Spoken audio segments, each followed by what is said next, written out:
জগন্নাথ দেবের রথ 206টি কাঠ দিয়ে তৈরি, যা নরদেহের 206টি অস্থির অনুরূপ।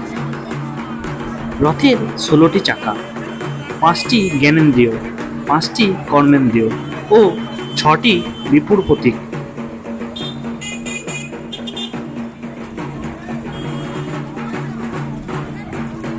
রথের রশি হল মন, বুদ্ধিরথের সারথি। এই দেহরথের সারথি স্বয়ং ঈশ্বর। ঈশ্বর নিজের ইচ্ছায় এই শরীরকে চালিত করেন।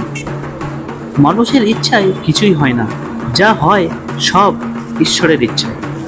উল্টো রথের পর জগন্নাথ রথ থেকে একবার নেমে গেলে ওই রথে আর ওঠেন না। তখন ওই রথ ভেঙে সব কাঠ পুড়িয়ে সারা বছর প্রসাদ রান্নার জ্বালানি হিসেবে ব্যবহৃত হয়। তেমনি আমাদের শরীর থেকে ঈশ্বর বেরিয়ে গেলে ওই শরীরের আর কোনো গুরুত্ব থাকে না। মৃতদেহ হিসেবে সে দেহ অগ্নিতে অর্ঘ্য দেওয়া হয়।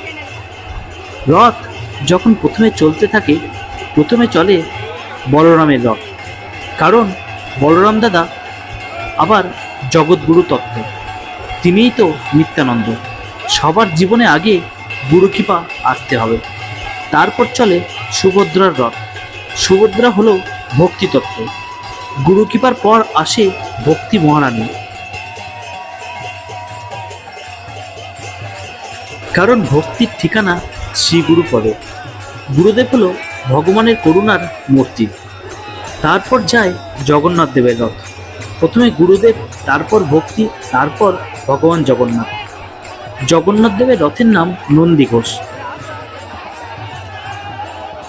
যে রশি দিয়ে এই রথ টানা হয় তার নাম শঙ্খচূড় নাগিনী।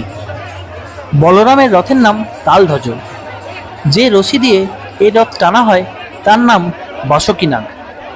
সুভদ্রা মহারানীর রথের নাম দর্পদলন। এই রথের রশির নাম স্বর্ণচূড় নাগ।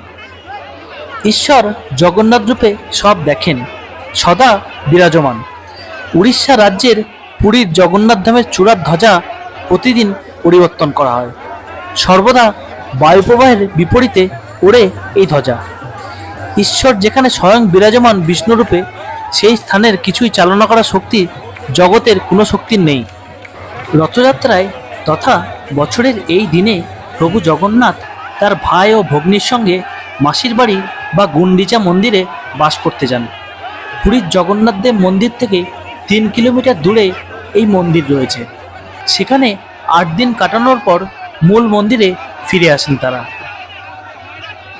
সম্পূর্ণ রথ শুধুমাত্র কাঠের তৈরি, ফলে রথ চলার সময় কাঠের কড়কড় শব্দ হয়। এটিকে বলা হয় বেদ। জগন্নাথ দেবের রথের প্রতিটি অংশ অত্যন্ত পবিত্র। 3টি রথে 33 কোটি দেবদেবী অধিষ্ঠান করছেন, ফলে রথের রশি স্পর্শ করলেই 33 কোটি দেবদেবীর চরণ স্পর্শ করা হয়। ভিডিওটি ভালো লাগলে লাইক, কমেন্ট, শেয়ার করতে ভুলবেন না। আর যারা এখনও চ্যানেলটি সাবস্ক্রাইব করেননি তারা প্লিজ সাবস্ক্রাইব করে পাশে থাকা বেল আইকনটি ক্লিক করে অল নোটিফিকেশানটা অন করে রাখুন।